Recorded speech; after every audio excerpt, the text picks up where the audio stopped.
ನಮಸ್ಕಾರ. ನಿಮ್ಮ ಕನ್ನಡ ಝೋನ್ ಚಾನಲ್ಗೆ ಸ್ವಾಗತ.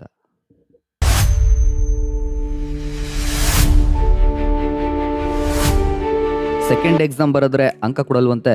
ಸೆಕೆಂಡ್ ಎಕ್ಸಾಮ್ ಮೊದಲ ಎಕ್ಸಾಮ್ಗಿಂತ ಹೆಚ್ಚು ಕಷ್ಟ ಇರುತ್ತಂತೆ. ನಾವು ಯಾವ ಯಾವ ವಿಷಯಗಳನ್ನ ಬರೆಯೋದು ಎಂಬ ಗೊಂದಲ ಸಾಕಷ್ಟು ವಿದ್ಯಾರ್ಥಿಗಳಲ್ಲಿ ಇರೋ ಕಾರಣದಿಂದ ಈ ವಿಡಿಯೋವನ್ನು ಮಾಡ್ತಿದ್ದೇನೆ. ಸೆಕೆಂಡ್ PUC ಪ್ರಥಮ ಪರೀಕ್ಷೆಯ ಫಲಿತಾಂಶ ಬಂದ ಮೇಲೆ ಸೆಕೆಂಡ್ ಎಕ್ಸಾಮ್ಗೆ ನೀವು ನಿಮ್ಮ ಕಾಲೇಜ್ನಲ್ಲೇ ಅಪ್ಲೈ ಮಾಡಬೇಕು. ಆದರೆ ಕೆಲ ವಿದ್ಯಾರ್ಥಿಗಳ ಗೊಂದಲ ಏನು ಗೊತ್ತಾ, ನಾವೇನೋ ಪರೀಕ್ಷೆ ಕಟ್ತೀವಿ ಆದರೆ ಅವರು ಅಂಕ ಕೊಡಲ್ವಂತೆ. ಇದಲ್ವಾ? ಕೇಳಿ ನೋಡಿ. ಊಹಾಪೋಹದ ಮಾತುಗಳಿಗೆ ಕಿವಿ ಕೊಡಬೇಡಿ. ಕಳೆದ ವರ್ಷದ ಫಲಿತಾಂಶವನ್ನ ಒಮ್ಮೆ ನೋಡಿ ಮತ್ತು ನಿಮ್ಮ ಸೀನಿಯರ್ಸ್ಗಳ ಅಂಕಗಳನ್ನ ಕಾಲೇಜ್ನಲ್ಲಿ ಕೇಳಿ. ಬಹಳಷ್ಟು ವಿದ್ಯಾರ್ಥಿಗಳು ಎರಡನೇ ಪರೀಕ್ಷೆಯನ್ನು ಬರೆದು ಅಂಕಗಳನ್ನ ಹೆಚ್ಚು ಮಾಡ್ಕೊಂಡಿದ್ದಾರೆ. ಕೆಲವರು ಸರಿಯಾಗಿ ಪರೀಕ್ಷೆಯನ್ನೇ ಬರೆಯದ ವಿದ್ಯಾರ್ಥಿಗಳು ಹೀಗೆ ಹೇಳ್ಕೊತಿರ್ತಾರಷ್ಟೇ. ನೀವು ನೀಟಾಗಿ ಓದಿ ಪರೀಕ್ಷೆಯನ್ನು ಬರೆದ್ರೆ ಖಂಡಿತವಾಗ್ಲೂ ನಿಮ್ಮ ಅಂಕ ಹೆಚ್ಚಾಗಬಹುದು.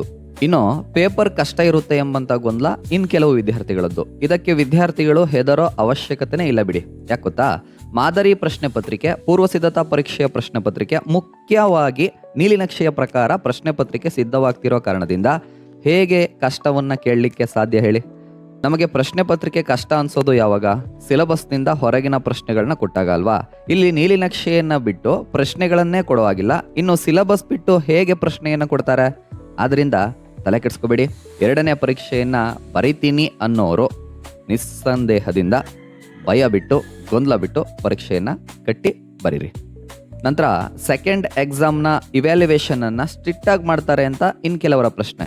ನೀವು ಸರಿಯಾಗಿ ಉತ್ತರಗಳನ್ನ ಬರೆದಿದ್ರೆ ಅವರು ಅಂಕಗಳನ್ನ ನೀಡಲೇಬೇಕು. ಆಮೇಲೆ ಇನ್ನೊಂದು ವಿಷಯವೇನೆಂದ್ರೆ, ಮೌಲ್ಯಮಾಪಕರಿಗೆ ಸ್ಕೀಮ್ ಆಫ್ ಇವ್ಯಾಲ್ಯುವೇಷನ್ ಅಂತ ಸರಿ ಉತ್ತರಗಳನ್ನ ನೀಡಲಾಗಿರುತ್ತೆ. ಅದರ ಪ್ರಕಾರ ಅವರು ಮೌಲ್ಯಮಾಪನವನ್ನ ಮಾಡಿರ್ತಾರೆ. ನೀವು ಸರಿ ಉತ್ತರಗಳನ್ನ ಬರೆದಿದ್ರೆ ಅವರು ಅಂಕಗಳನ್ನ ಕೊಡ್ಲೇಬೇಕು.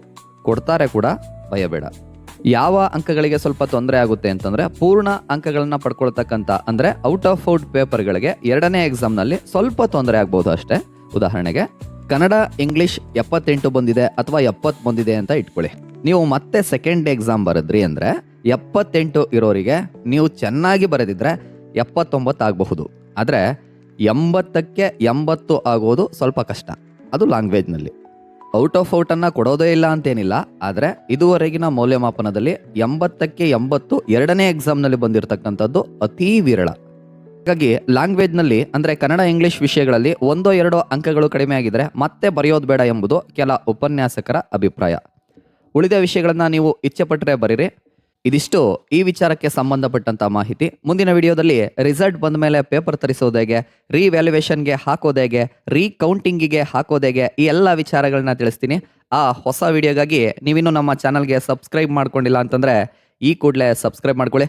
ಮುಂದಿನ ಹೊಸ ವಿಡಿಯೋದ ನೋಟಿಫಿಕೇಶನ್ಗಾಗಿ ಪಕ್ಕದ ಗಂಟೆ ಗುರುತನ್ನು ಒತ್ತಿ. ಸಿಗೋಣ ಮತ್ತೆ. ನಮಸ್ಕಾರ.